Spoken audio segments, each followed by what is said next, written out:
तो जी आज हम एक टेस्ट सॉल्व करेंगे सिंस और फार का।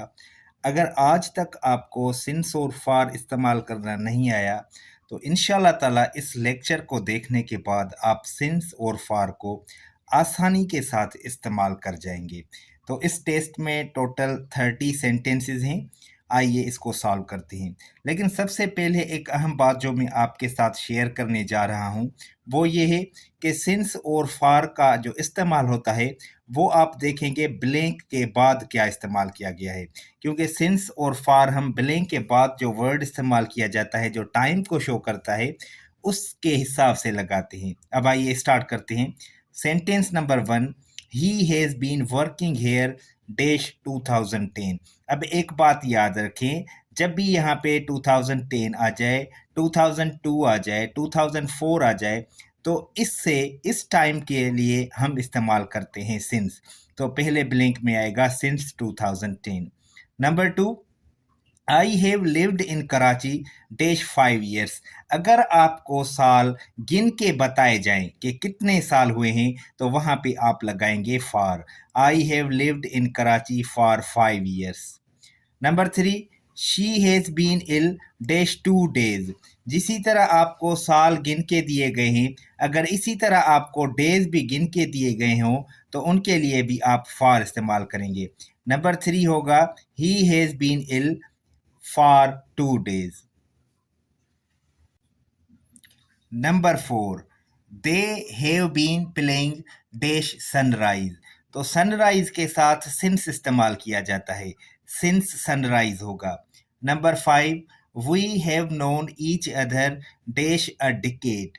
डिकेड का मतलब होता है a time period of 10 years। तो डिकेड के साथ भी हम फॉर लगाते हैं, फॉर अ डिकेड होगा। Number 6, he has been absent dash Monday. अब ये रूल भी याद रख लें, अगर ब्लैंक के बाद किसी भी डे का नाम आ जाए तो वहाँ पे भी हम सिंस लगाते हैं। सिंस मंडे होगा, since Tuesday, since Sunday. Number 7, he has been studying dash 3 hours। अगर आवर्स के आगे कोई भी नंबर आ जाए, 1 hour, 2 hours, 3 hours, तो वहाँ पे हमने फॉर लगाना होता है, for 3 hours। Number 8, I have been waiting dash 2 o'clock। अगर कोई भी टाइम आपको ओ क्लाक में दिया जाए, चाहे 2 o'clock हो, 5 o'clock हो, 12 o'clock हो, तो ओ क्लाक के आगे आपने सिंस इस्तेमाल करना होता है, since 2 o'clock। Number 9, they have lived hair dash several years. अब याद रखें सेवरल ईयर्स का मतलब है कई साल, तो यहाँ पे हमने फॉर इस्तेमाल करना होता है। Number 10, he has been sick dash last week. अब याद रखें लास्ट वीक हो या लास्ट मंथ हो या लास्ट ईयर हो, इसके आगे आपने सिंस इस्तेमाल करना होता है, सिंस लास्ट वीक होगा। Number 11, I have been reading this book dash half an hour. Half an hour का मतलब होता है 1 घंटा और 30 मिनट्स, जिसको 1.5 घंटा कहते हैं। तो हाफ एन आवर के आगे हमने फॉर इस्तेमाल करना होता है। Number 12, she has worked here dash 2018। मैंने आपको पहले ही ब्लैंक में बताया था 2010 लिखा हुआ था वहाँ पे, तो इसी तरह का अगर टाइम पीरियड आ जाए तो वहाँ पे आपने सिंस लगाना है, since 2018। Number 13, we have been friends dash childhood. तो चाइल्डहुड के आगे भी आपने सिंस लगाना है, सिंस चाइल्डहुड होगा। Number 14, he has been sleeping dash dawn. Dawn का मतलब होता है पिरफुटी से, तो याद रखें डॉन के साथ भी हम सिंस लगाते हैं, सिंस डॉन होगा। Number 15, they have been in the room dash many minutes. Minutes के आगे 10 आ जाए, 20 आ जाए, मैनी आ जाए, सेवरल आ जाए, तो इसके आगे भी हमने फॉर लगाना होता है, for many minutes. Number 16, I have been preparing for exams dash January.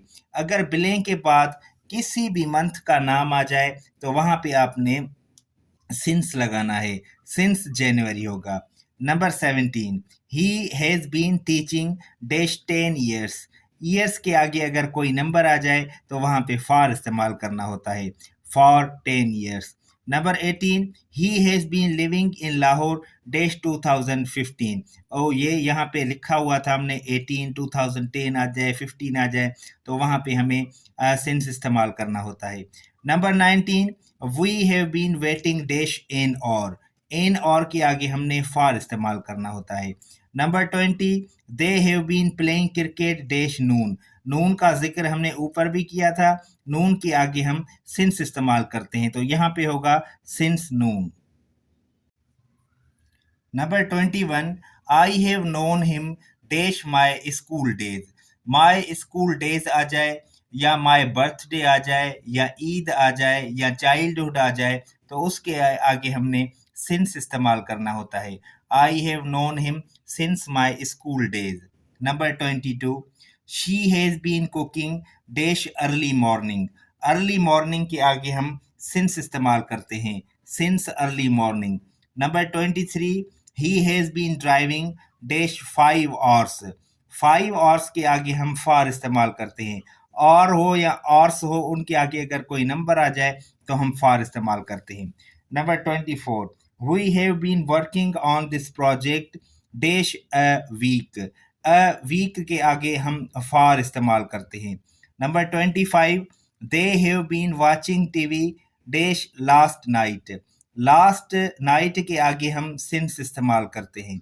Number 26, I have been learning English dash my youth. My youth के आगे हम सिंस इस्तेमाल करते हैं, since my youth. Number 27, she has been crying dash a short while. तो a short while के आगे हम फॉर इस्तेमाल करते हैं। Number 28, he has been in the office dash 9 a.m। 9 a.m आ जाए, या 10 a.m आ जाए, या 2 a.m या p.m आ जाए, तो a.m या p.m लिखा हो तो उसके आगे आपने सिंपली सिंस इस्तेमाल करना होता है, since 9 a.m। Number 29, we have been travelling dash 3 days। अगर आपको डेज गिनती करके दिखाए गए हों तो उनके आगे आपने फॉर इस्तेमाल करना होता है, for 3 days।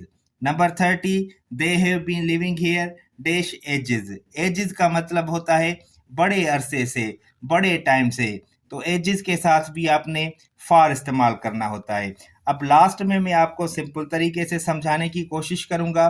सिंस हम तब इस्तेमाल करते हैं जब हम स्टार्टिंग ऑफ टाइम की बात करें, और फॉर हम तब इस्तेमाल करते हैं जब हम ड्यूरेशन की बात करें।